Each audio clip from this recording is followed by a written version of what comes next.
For the absolute first time in the entire history of the universe, she's about to take the stage for her debut show. This is going to be legendary, folks. Please warmly welcome our lovely little painter, Anni.aesthetics. Hey everyone, thanks for that quickie intro. I have written that. Well, it was for ironic humor. Anyway, I'm really glad you could all join me today. I'm anni.aesthetics, and in this show I'll be diving into what 2025 had in store for me. I appreciate you being here with me. January. Technically speaking, this project I finished last year in December to actually give it to my family, but for me it is too important to not talk about it this year, and the video I made for this entire project was uploaded this year in January. So let's recap that. Last year I painted 11 jute bags for my family who lives far away. It was kind of a personal project, as I was thinking about every single member of my family and painted for them one jute bag. It reminded me that art can be a way to stay connected even across long distances.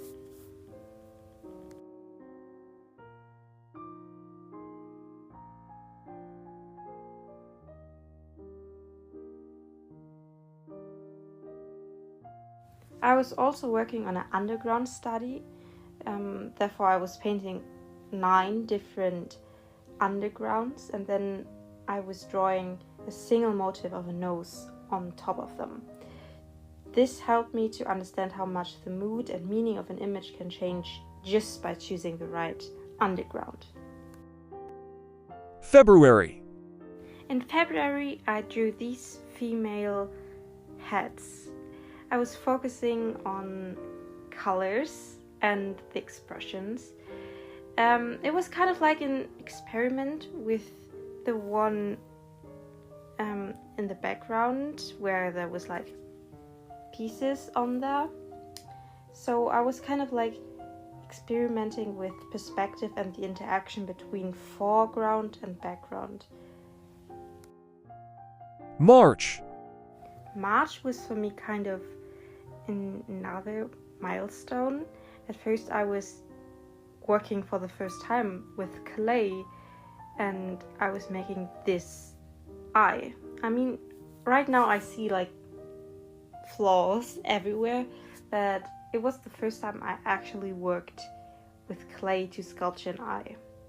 Then, surprisingly, a video about a surreal eye became at that time my most watched video. April. I searched for one reference and then used 4 different methods to draw this reference. May. May was heavily inspired by the Eurovision Song Contest. I created for each song a small sketch, and in addition to that I made an animation for the German entry, and I finished a drawing inspired by the Icelandic duo. June.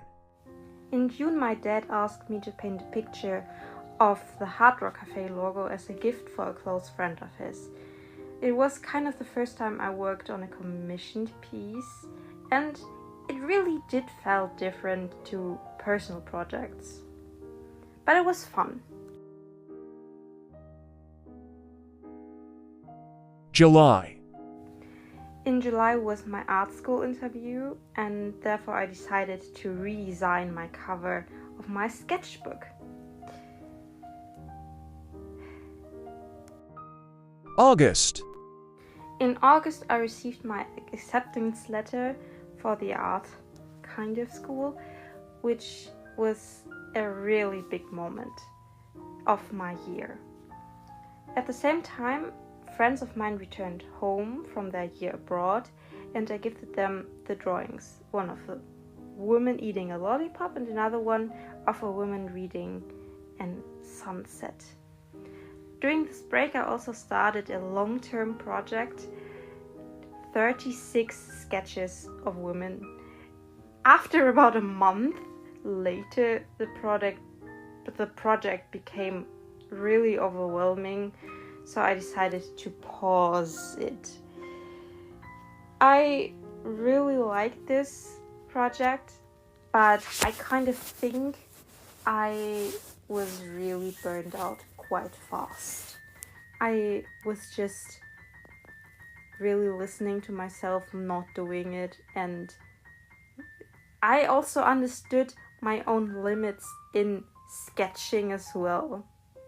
I do have a lot to learn when it comes to human anatomy.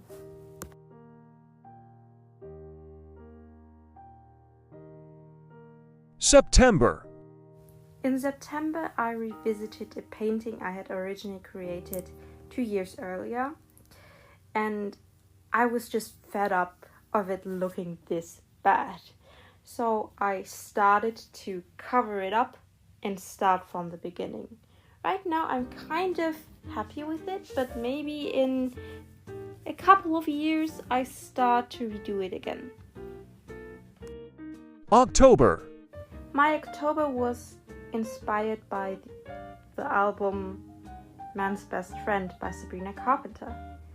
To engage with the music more, I created a possible album cover for each single song, combining imaginary with typographic design based on the songs. I also made a small poster for my parents' wedding anniversary. November. To understand the character I myself have written for a fan continuation of the Divergent book and movie series, I wanted to create and draw the characters I've already written about to really feel like I can engage with them. December. In December, I asked myself, are there even paintings of Christmas? I mean, this question itself is not really that or extraordinary, and I definitely thought, do I even know Christmas paintings? I mean, maybe you've seen them in church or something, but then I started to look them up. Most of which I found of Christmas paintings were from the Middle Ages, I felt like, and had a strong connection with Christmas and religion, even Christianity. So I thought in December, as a small kind of advent calendar, I researched historical Christmas paintings and created details of them in black and white pencil drawings. And to kind of finish this project off, I took these little paintings, cut them out, and hung them on our Christmas tree. As this year comes to an end, I just wanted to say thank you. Thank you for watching, for supporting my art, and for taking the time to be part of this journey with me. Whether you've been here since the beginning or just found my work recently. I hope the new year brings you curiosity, creativity, and moments that inspire you in your own way. Again, thank you for being here, for watching, and for supporting my art. Happy New Year, and I'll see you in the next one. Bye!